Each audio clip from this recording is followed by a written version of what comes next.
हाय अम्मी, ये सब हाथ से क्यों कर रही हो?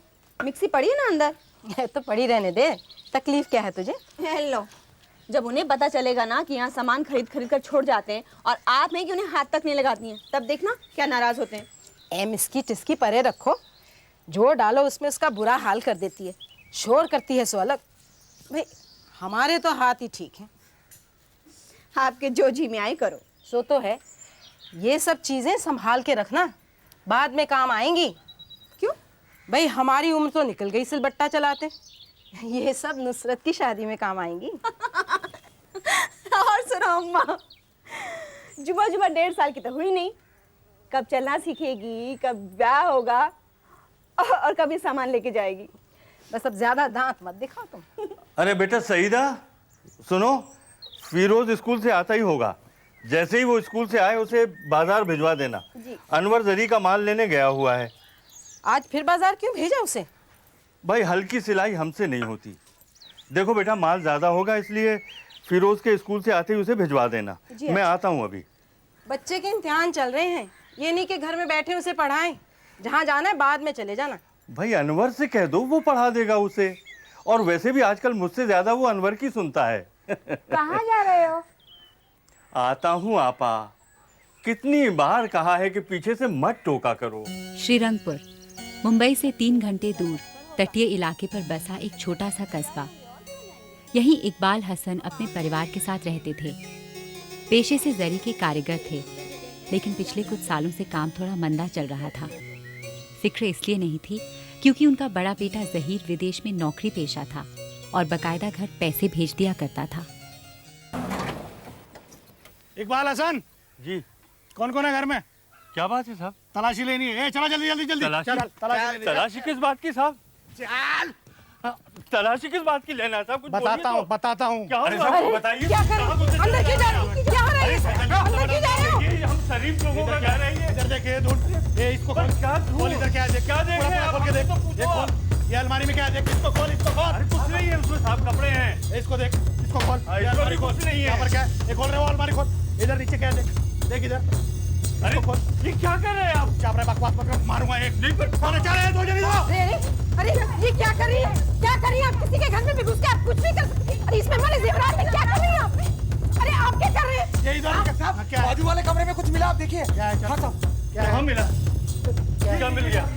क्या है ये क्या है? ये सिलाई की मशीन में लगता है साहब। रामखोरी, ये क्या है? मैं पूछ रहा हूँ, इसको देख के बताइए क्या इसके है? बारे में बोल रहा हूँ साहब, ये सिलाई की मशीन में लगता है। हमारे बड़े बेटे ने उसको ऐसे ही रख दिया था।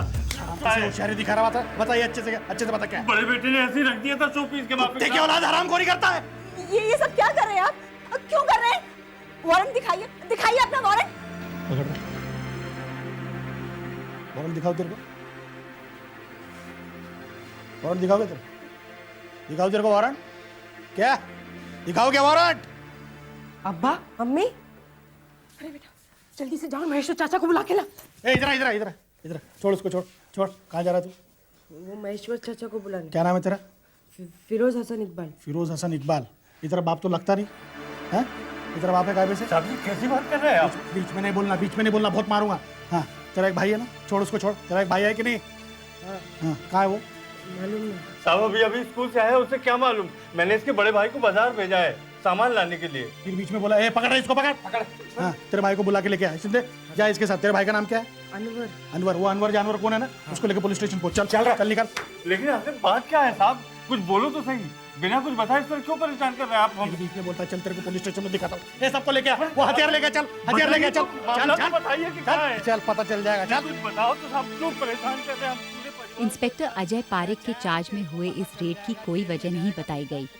न सिर्फ घर के सामान की तोड़फोड़ की गई, बल्कि इकबाल हसन के साथ साथ उसके परिवार की औरतों को भी जबरदस्ती गिरफ्तार कर लिया गया। साहब मेरा नाम महेश्वर सामंत। तो साहब ये अचानक सारे परिवार को। पुलिस कार्रवाई है, कुछ नहीं बता सकते। चलो अपने अपने घर जाओ। ए चल साहब वैसे क्या हो गया? इनको अंदर ले। इनको अंदर को मैं 30 साल से जानता हूँ साहब। अंदर ले। अरे साहब सिर्फ वजह ही तो पूछ रहे हैं ना, ऐसा क्या कर रहे हैं इन साहब ने कि पूरे परिवार को ले जा रहे हैं? इतना पूछने का हमारा हक है या नहीं? इनके घर में रॉकेट लॉन्चर का सामान मिला, हथियार मिले, समझा? अभी अपने बुड्ढे को घर पे लेके जा। चल। नहीं साहब ये सही नहीं है साहब। चलो अपने घर। चल। इस घटना का ताल्लुक उन धमाकों से था जो मार्च 1993 को मुंबई में हुए थे। अचानक हुए इन बम ब्लास्ट ने पूरे देश को झंझोड़ दिया था।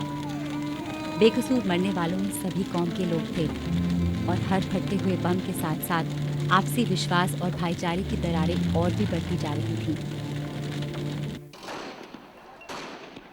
इन धमाकों से प्रशासन और पुलिस सख्ते में आ गई और पूरी मुस्तैदी से छानबीन शुरू हुई। जवाबदेही की आड़ में इधर उधर अंधेरे में हाथ पैर मारे गए और कई बेगुनाह उनकी इस अंधी छानबीन का शिकार बने। इकबाल हसन और उसका सारा परिवार उनमें से एक था।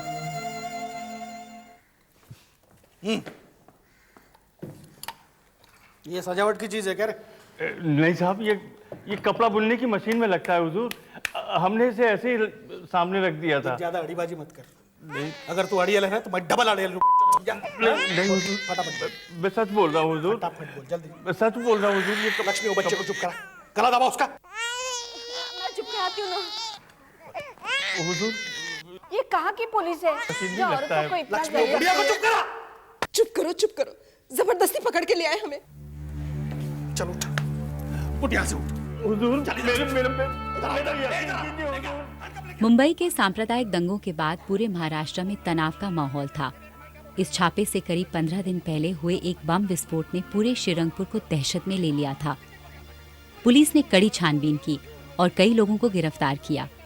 चूंकि असला और हथियार रखने के जुर्म में गिरफ्तार सभी लोग किसी खास संप्रदाय के थे, इसलिए पुलिस ने खुद पर यकीन रखते हुए अपना रुख और भी कड़ा कर लिया था। सिलाई करके अपना पेट पालता हूँ हुजूर। आप किसी से भी पूछ सकते हैं मालिक। और वो मैंने अपनी आंखों से तेरे घर में देखा, उसका क्या? नहीं हुजूर, आप मेरा यकीन कीजिए। साथ से जबान चलाता है। मैं बात कर रहा हूँ ना, मैं बात कर रहा हूँ ना, बीच में नहीं बोलना। साहब यकीन कीजिए, तेरा यकीन कीजिए। साला तुम लोगों पे जिसने यकीन किया जिंदगी भर रोया है। ए उठ, इधर आ। वो दूसरा वाला लेके आ, दूसरा वाला दिखा इसको। पता चलने दे सालों को सबको। हुजूर, मैं खुदा कसम कह रहा हूँ। चुप मारो हम। आप मेरा यकीन नहीं कर रहे। झूठ बोलता है। तुमको क्या लगता है? हैं? बना दोगे हमको? पागल है क्या हम?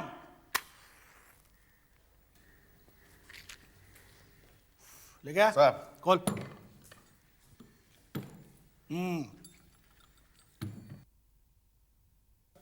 ये देखो, ये हमको रेड में समुद्र के पास मिला और ये तुम्हारे घर में मिला है ना, एक जैसा ही। क्या रे शाने?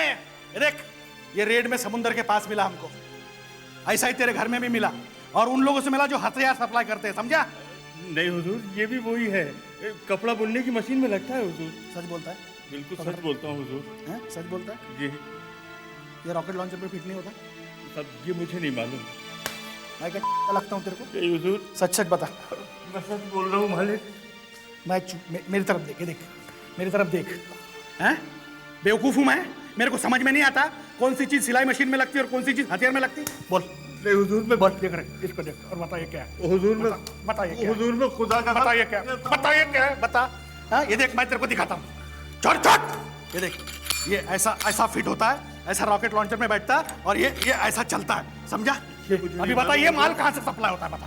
हुजूर, मैं सच बोल रहा हूँ। बताइए माल कहाँ से सप्लाई होता है? बताइए माल कहाँ से सप्लाई होता है? बताइए माल कहाँ से सप्लाई होता है?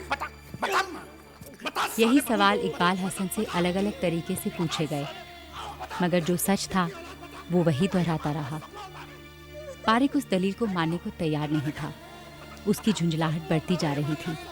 नतीजा ये हुआ कि हसन पर लगातार जुल्म होते रहे और उसी के साथ शुरू हुआ सारे परिवार की मानसिक यातनाओं का सिलसिला।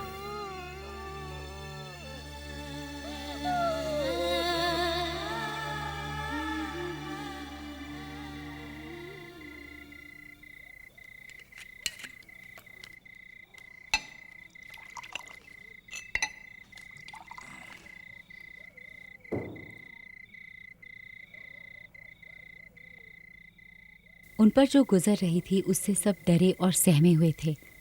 ये जानते हुए भी कि गलतफहमी के चलते उन्हें ज़बरदस्ती बिठाए रखा गया है, कोई कुछ नहीं कर पा रहा था। धीरे धीरे घुटन बढ़ने लगी और आखिरकार हसन के मंझले बेटे अनवर का सब्र खत्म हो गया। आखिर क्यों बिठा रखा है हम इधर? जाने क्यों नहीं देते? मैं बड़े साहब से बात करना चाहता हूँ। अरे बड़े साहब का ऑर्डर है, चुपचाप वहां बैठे रहे। कुछ नहीं खाया, पानी तक नहीं पिया, उस बेचारी के पास तो बच्चा है। क्या चाहिए तुझे? हैं? क्या? सबको लॉकअप में बंद कर दूंगा, समझा ना? कितनी देर से चिल्ला रहा है? क्या चाहिए तुझे? बंद कर चिल्लाना, बंद कर चिल्लाना, बंद कर चिल्लाना, बंद कर। हट! है ना मजा बेटा, हुआ ना दर्द? अबे हम सब कुछ कर सकते हैं। अब एक और मजा। पी से, ओ बच्चे वाली पी से। नहीं नहीं पिएगी? नहीं पिएगी तो उसकी हड्डी पसली एक हो जाएगी। पी से। नहीं माँ, नहीं पीऊंगी। नहीं पिएगी? मार साले को। अरे पी ले, उसकी जान लेने पे केस नहीं है, पी ले। नहीं पीऊंगी। सर फोड़। मार साले को। अरे मार। अरे क्यों, उसकी जान लेने पे तो नहीं है, पी ले से। नहीं। करेगा हड्डी पसली एक कर। मार साले को। हट रहा। हट। हट। चुप। ये बात है। मत मारो। हट बोलो। मत पीटो उसे। क्या चाहिए तुझे? मत मारो, मैं कहती हूँ मत मारो।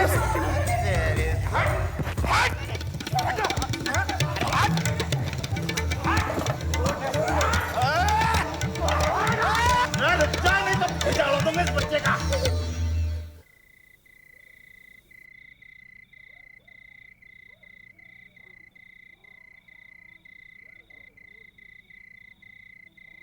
आप फौरन कुछ कीजिए सर। हसन साहब को अचानक ही घर से ऐसे उठा लिया सर। बहुत भले आदमी हैं वो, खासी इज्जत है उनकी सर। हाँ सर, मगर हेलो हेलो रख दिया। अप्पा, मामला ही कुछ ऐसा है, कोई भी अफसर हाथ डालना ही नहीं चाहता। पर उन्हें समझा तो सही। और क्या कर रहा था मैं, क्या कर रहा था मैं? 5 फोन किए बम्बई, सब तुम्हारे सामने ही तो है। बात सुनते ही सब बदलने लगते हैं, तो मैं क्या कहूँ? मतलब कुछ नहीं होगा, अब जो भी होगा अप्पा देखेंगे। पड़ोसी महेश्वर बाबू और उनके बेटे गोपाल सामंत की सारी कोशिशें नाकामयाब हो रही थीं। ये जानकर कि हसन इकबाल के घर से हथियार जैसी कोई चीज पुलिस के हाथ लगी है, कोई भी बीच में पड़ने से घबरा रहा था। यही वजह थी कि गिरफ्तारी के 24 घंटों के बाद भी हसन की मदद के लिए कोई भी आगे नहीं आया। सुन, अभी तो लॉकअप में बंद किया है, ज्यादा टाइम टाइम करेगा। छोड़ ना उन लोगों को साला, तू इधर आ। देखिए यार, एक बात बताऊं, एकाध भाई अपना भी दुबई में होना चाहिए यार। दुबई में नहीं, जॉर्डन। अरे बात दुबई हो या जॉर्डन एक ही है यार। इन लोगों का तो मामला साफ है साला। रहो इधर, खाओ इधर, बच्चा पैदा करो इधर, और काम करो साला उन लोगों का। काम गया तेल लेने, ये तो सब साला स्मगलिंग का बहाना है। ये सब वहीं से आता है, और वो भी जब पता चलेगा ना तब देखना। अब्बा बाहर जाना है। चुप करके बैठ वहीं पे।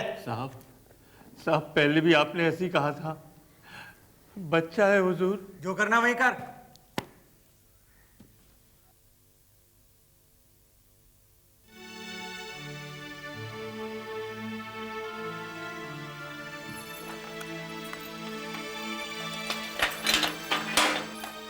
चल रहे, आजा साहब। अरे आना साहब, बच्चा है आजा साहब। आजा।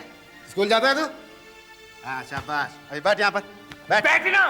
अरे कुर्सी पे जैसे बैठते हैं वैसे बैठना, ऐसे हाथ रख। हाँ देख, वो किताब देख रही है ना, जरा उसको पढ़ के सुना।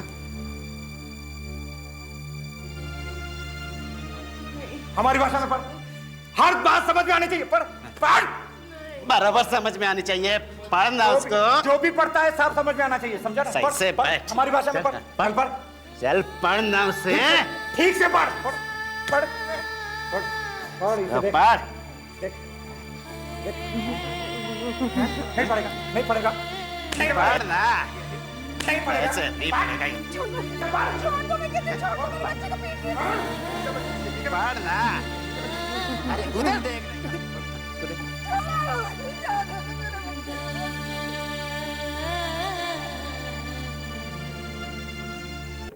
इसी बीच गैर कानूनी हिरासत की बात छुपाने के लिए औरतों को अलग कोठरी में बंद कर दिया गया।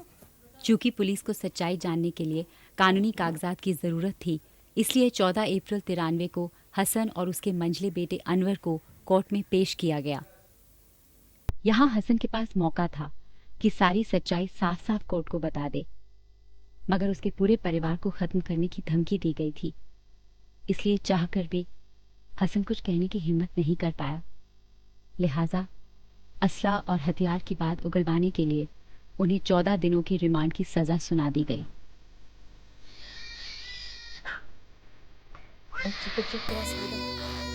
वरना आके तमाशा करो। करो अम्मी, चुप ही नहीं हो रही। ये क्या चार्जर लगा रखी है, पूरा खाना सर पे उठा रखा है, चुप क्यों नहीं कराती इसे? साहब 1.5 साल की बच्ची है, दोपहर से कुछ खाया नहीं। अरे हम कुछ नहीं जानते ये सब। अभी अभी दूध पिला के चुप करा देते हैं। हाँ हाँ, पिला पिला, हाँ दूध पिला इसे, पिला।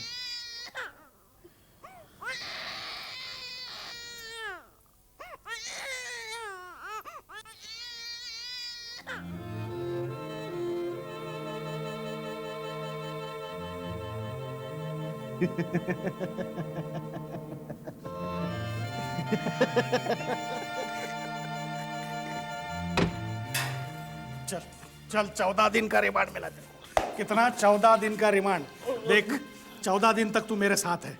हाँ, 14 दिन तक अगर तू मार नहीं खाना चाहता तो बोल दे, नहीं तो 14 दिन तक तेरे को भी मारूंगा, तेरे परिवार वालों को भी मारूंगा। बोल। कोर्ट से रिमांड ऑर्डर मिलने का मतलब था पुलिस को अच्छी तरह जांच करने की छूट मिल गई थी। अब इंस्पेक्टर पारेख ने पहले से भी ज्यादा सख्ती से पूछताछ शुरू की।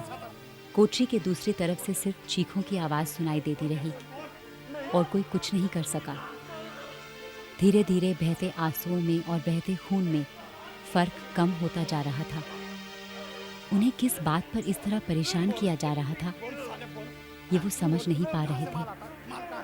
पुलिस हिरासत में एक एक लम्हा 1-1 साल से कम नहीं था। इसी वजह से तो लोग पुलिस से नफरत करने लगते हैं।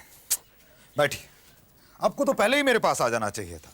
हैदर साहब, अखबार वालों का ख्याल कहाँ पहले आता है, मगर आप फौरन कुछ कीजिए और इस बात को सारी दुनिया को बता दीजिए, तभी शायद कुछ होगा। आप फिक्र मत करिए, मैं फौरन छानबीन करता हूँ। ये हमारे स्टाफ फोटोग्राफर हैं, मैं इनके साथ अभी फौरन वहाँ पहुँचता हूँ। जल्दी पहुँचिए, पता नहीं उस बेचारे पर, उन औरतों पर, उस दूध मुँहे बच्चे पर क्या क्या मुसीबतें आती होगी। मैं पता करवाता हूँ, आप फिक्र मत करिए। अच्छा, नमस्ते। जी नमस्ते।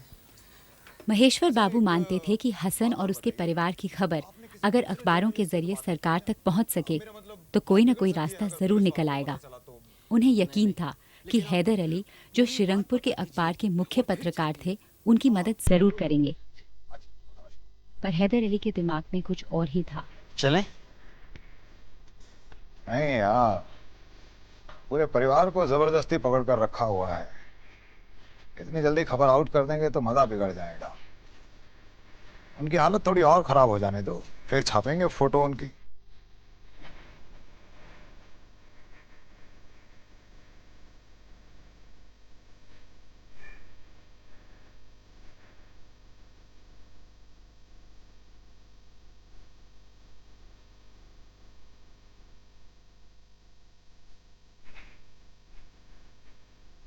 कमीनों क्यों बिठा रखा है हमें? जाने क्यों नहीं देते? मैं चुप करके सो जा। कैसे चुप हो जाए? ये भी कोई भला बात हुई? मेरे घर वालों की क्या हालत कर दी है। अबे क्यों नींद आराम कर रहा है? सो जा चुपचाप से। नहीं सोऊंगा। क्यों सोऊंगा? बिल्कुल नहीं सोऊंगा। मुझे जाने दो, मेरे घर वालों को जाने दे तुझे, ताकि घर जाके तू बम बना। जाने दो साला, जाने नहीं देंगे तुझे, यहीं पकड़ के रखेंगे। मार डालूंगा, एक एक को मार डालूंगा। मार डालेगा तू? मार डालेगा साला, पिंजड़े में बंद है और हमें मार डालेगा। बोल रहे हैं? मार डालेगा? कौन इसको मारने का? मार डालूंगा, एक एक को मार डालूंगा। नहीं साहब, गलती हो गई साहब, उसे माफ कर दो साहब। साहब माफ कर दो उसे। क्या बोला? गलती हो गई। मार डालेगा? मारेगा? साहब मत मारो उसे, वो हाथ वैसे बीमार रहता है। मारेगा? आपको ऊपर वाले का मत मारो। मेरे को मारेगा? बोल साले, बोल मेरे को मारेगा? बोल बोल बोल। हमारा मेरे को मारेगा साले? बम बनाते हो साले, बम बनाते हो।